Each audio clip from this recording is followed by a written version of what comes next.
पारस HMRI hospital Patna में सुनने और बोलने में असहाय बच्चों के लिए अब कोक्लियर इम्प्लांट की सुविधा मुफ्त में उपलब्ध है।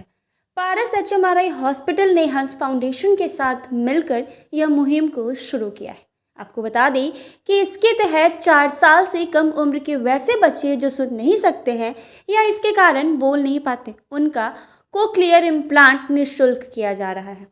पारस एचएमआरआई हॉस्पिटल के सीनियर ईएनटी कंसल्ट डॉक्टर अभिनीत लाल ने बताया है कि कोक्लियर इम्प्लांट में बच्चों के कान में एक विशेष मशीन लगाई जाती है जिससे उनके सुनने की क्षमता विकसित होती है।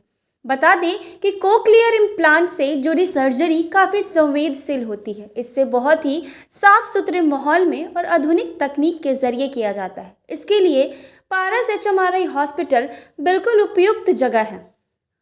कोक्लियर इम्प्लांट में जितनी ज़रूरी सर्जरी है उतना ही ज़रूरी सर्जरी के पहले और बाद की थेरेपी है। इसके लिए पारस एचएमआरआई हॉस्पिटल जैसे आधुनिक सुविधा वाले हॉस्पिटल ही अच्छी थेरेपी उपलब्ध करा पाते हैं। उन्होंने बताया है कि बेरा टेस्ट के जरिए इस बीमारी का पता चल जाता है। हम मरीजों के परिजनों को सलाह देते हैं कि बीमारी का पता चलने के बाद जितनी जल्दी हो सके उनका इलाज शुरू करा दें। अमूमन देखा जाता है कि 1 से 4 साल तक के बच्चों का ब्रेन ज़्यादा तेज़ी से विकसित होता है। ऐसे में इलाज इसी उम्र के बीच में हो तो ज़्यादा फायदेमंद होता है। इस मुहिम के बारे में बात करते हुए पारस एचएमआरआई हेल्थ केयर ईस्ट के रीजनल डायरेक्टर डॉक्टर सुहास आराध्य कहते हैं कि हम चाहते हैं कि बिहार में ज़्यादा से ज़्यादा बच्चा इस बीमारी से दूर हो। इसीलिए चाहे वो समाज के सबसे गरीब हो या क्यों ना आते हो, वह यहाँ इलाज करा सकते हैं। उन्होंने कहा है कि पारस एचएमआरआई हॉस्पिटल में अब यह इलाज हो सकता है। तो बहुत सारे लोगों को ये भी लगता है कि अगर ये इम्प्लांट हो रहा है तो इसका कॉस्ट है, पैसे लगेंगे, तो इसके बारे में कुछ मैं चाहती हूँ। मैं डॉक्टर अभिनीत लाल हूँ, ईएनटी सर्जन।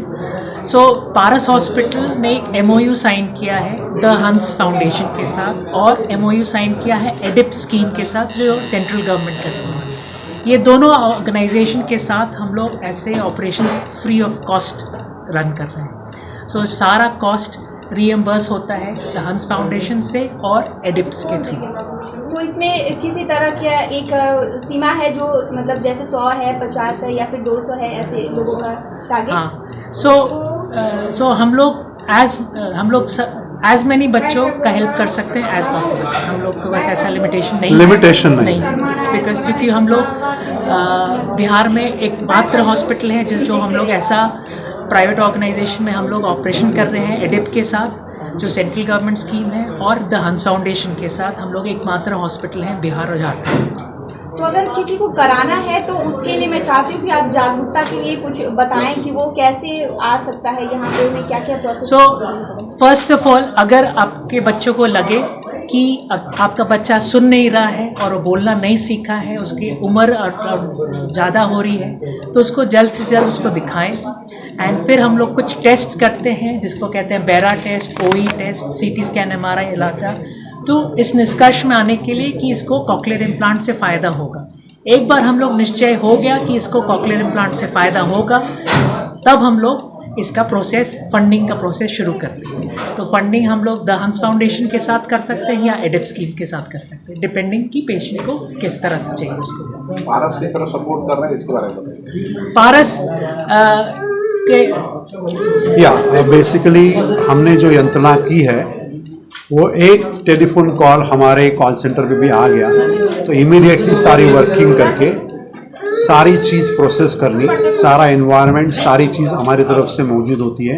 हमारे पास जो डॉक्टर्स हैं उनकी तरफ से भी योगदान होता है। इतना ये ऑपरेशन सक्सेसफुल करने के लिए पड़ती रहती है और सारे proper types, zero trouble parents को हो, माता पिता को हो, इसके ऊपर पूरा योगदान और ध्यान दिया जाता है।